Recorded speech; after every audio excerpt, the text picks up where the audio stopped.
Hi guys, Dave here with a new riff lesson for you. Today we're going to look at Highway to Hell by AC/DC. A classic one. All chords and really nice kind of open voicings on this one. I think you're going to get a lot out of this little riff. Okay, let's go in for a close-up. Okay, before we get started into the main riff, I'm just going to go through the three chord shapes that we need. The first one's going to be an A chord, and the way we're going to play it is we're just going to bar across the second fret on strings 2, 3 and 4 and the open A string. So that's going to be our first chord. The next chord is going to be a D over F sharp, and the way we're going to play this is third finger on the third fret of the B string, our index finger or first finger on the second fret of the G, and our thumb is going to come over the top and play the second fret on the E. I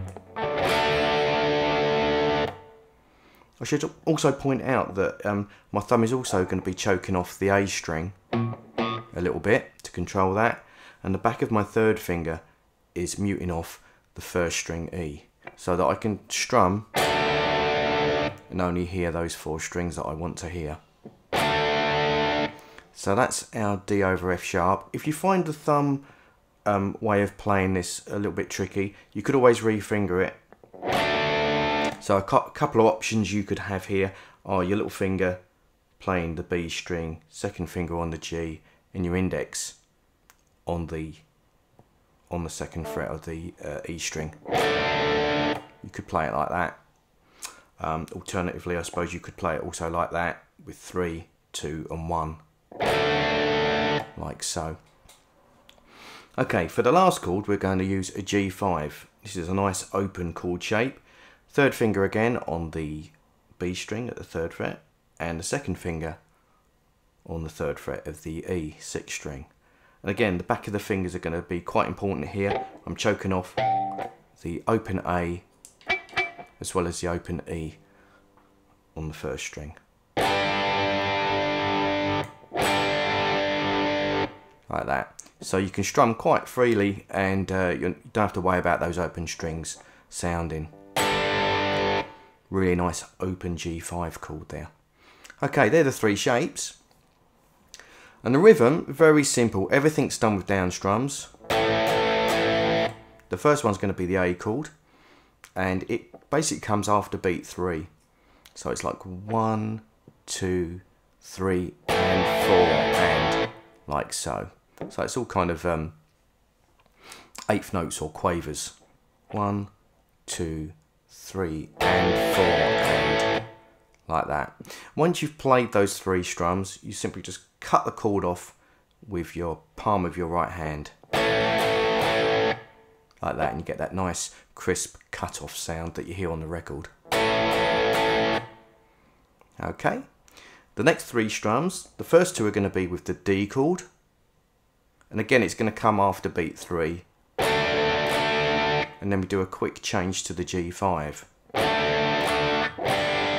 for the last strum there. So 2 on the D and 1 on the G, same timing as before. 1, 2, 3 and 4 and like so.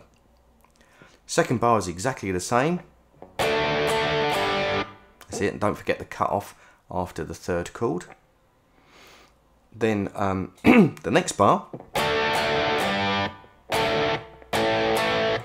you're going to do the D to G move again, but this time it's coming just after beat 1, so it's like 1 and 2. Sorry, I'll do that again. 1 and 2 and like that. So it's the same rhythm, but it's starting after beat 1 instead. You do that, cut it off, then play the D chord again on the 3 hand, and then you're going to go to the A chord on the 4 hand and do a second strum on the beat 1 of the next bar. So that bar going into the next one, 1 and 2 and 3 and 4 and 1, cut off. and then that whole cycle just starts again. I don't think there's really anything other to add to this other than just watch out for the palming of the strings in between each kind of section of the riff, so that you get that nice cut off. As you can see, if you use the thumb idea with the D chord, it makes the change a lot easier when you're going to the G5, because your third finger basically can stay in place while you're moving from one to the other. So that definitely makes the chord change a lot easier than if you did it with regular fingering. Saying that, it can be done if your hands aren't big enough to kind of reach over the neck like that. Then I could do the same approach using a regular fingering. So this time, whatever finger's on the B string, I would leave it on there. So I could play it like that, using my little finger and my third finger for the G, and then fingers 1, 2 and 4 for the D.